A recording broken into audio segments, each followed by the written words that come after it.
आप सबों का टीआरएलएसएस क्लासेस में स्वागत है। और इस वीडियो लेक्चर में हम लोग सॉल्व करेंगे रीजनिंग के क्वेश्चंस और काफ़ी सिंपल तरीके से समझेंगे किस तरीके से हम लोग को रीजनिंग के क्वेश्चंस को सॉल्व करने के लिए प्रोसीड करना चाहिए। ठीक है, तो हम लोग देखते हैं फर्स्ट क्वेश्चन जो है, ये जो क्वेश्चंस है एसएससी जे मतलब में क्वेश्चन पूछा गया है वही सारे क्वेश्चंस है।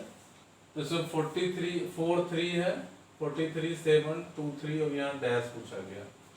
तो आपको क्या करना है, इसमें प्रेजेंस ऑफ माइंड को अप्लाई करना है कि किस तरीके से ये 4 3 से ये 7 किस तरीके से आया वो आपको सोचना है। ठीक है, तो हम लोग देखते हैं 4 3 में अगर हम लोग 4 + 3 को सम करते हैं तो ये 7 आता है। ठीक है, तो यहाँ पर इसका आंसर, तो लॉजिक समझ में आ गई, ये दोनों डिजिट को ऐड करके ये लिखा गया है।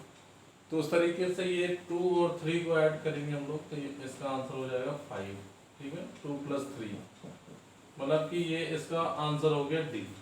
ठीक है, समझ में आ गया होगा आपको।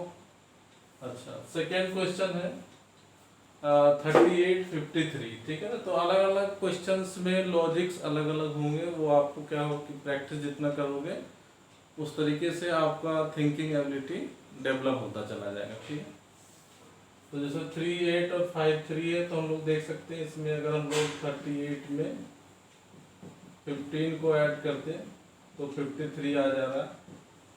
तो इस तरीके से हम लोग यहाँ जो 53 है, 53 में फिर हम लोग 15 को ऐड करेंगे तो ये 68 इसका आंसर हो जाएगा, मतलब बी इसका जो है वो करेक्ट आंसर हो जाएगा। ठीक है, उसी तरीके से हम लोग यहाँ देख सकते हैं ये 9 है और 81 है, मतलब ये 9 का स्क्वायर 81 हो गया।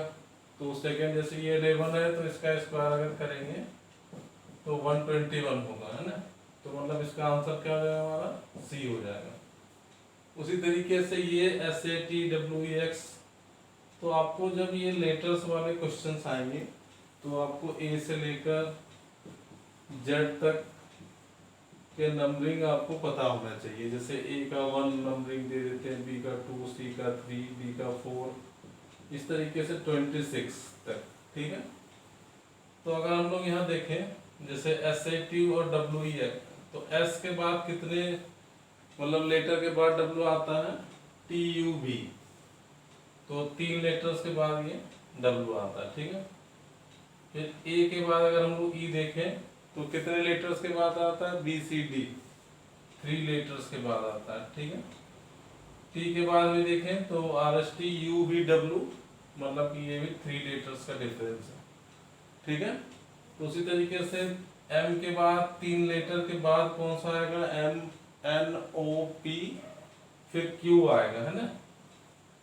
तो जैसे ही हम लोग मान लो एक लेटर Q है फर्स्ट, तो हम लोग सारा चेक करने का जरूरत नहीं, टाइम सेविंग करना है आपको, मतलब ये ऑप्शन नहीं हो सकता, ये नहीं हो सकता, ये नहीं हो सकता, तो ये इसका करेक्ट आंसर है। ठीक है, अगर आपको लॉजिक से फर्स्ट लेटर का सबसे अलग है तो आपको वही आंसर कर देना है। ठीक है, टाइम सेविंग करना है।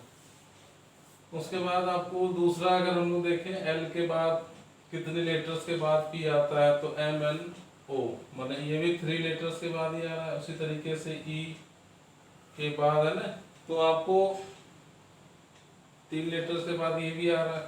तो इस तरीके से आपको पैटर्न डेवलप करना है। तो M के बाद अगर हम लोग 3 लेटर चले तो NOP और उसके बाद Q, है ना, तो Q आ रहा, तो यहाँ पर Q हो जाएगा। उसके बाद आपको पूरा जो है चेक करने का जरूरत नहीं है। मान लो आपको रीजनिंग में ना सबसे इम्पोर्टेंट है कॉम्पिटिटिव एग्जामिनेशंस में टाइम सेविंग, है ना। आपका स्पीड काफ़ी स्ट्रांग होना चाहिए। अगर आपको SSC CGL SSC JEE ये सब एग्जाम्स निकालने हैं तो सबसे मायने रखता है आपका स्पीड, है ना। तो आपको प्रैक्टिस इतना ज़्यादा करना है कि आपका प्रैक्टिस ही एक मतलब उपाय है जिससे आप अपने स्पीड्स और एक्यूरेसी को इम्प्रूव कर सकते हो। तो जितना ज़्यादा क्वेश्चन प्रैक्टिस करोगे तभी से एग्जाम्स में आप अच्छा कर पाओगे। ठीक है, तो इसका आंसर क्या होगा, इस लॉजिक से P होगा। ठीक है, तो ये 5 क्वेश्चन जो SSC JEE 2018 में आया हुआ था उसका सॉल्यूशंस कर दिए, और ये क्वेश्चंस काफ़ी हेल्पफुल है ऑलमोस्ट ऑल एग्जाम्स के लिए जिसमें रीजनिंग पूछे जाते हैं। तो और भी ग्रेजुअली आपको मतलब इस चैनल के माध्यम से आपको रीजनिंग के क्वेश्चंस आपको प्रैक्टिस करवाएंगे और कॉन्सेप्ट्स आपके क्लियर करेंगे। कोई सजेशंस हो तो आप भेज सकते हो जिसके द्वारा और भी हम अच्छे से आप लोगों को हेल्प कर सकें। Thank you.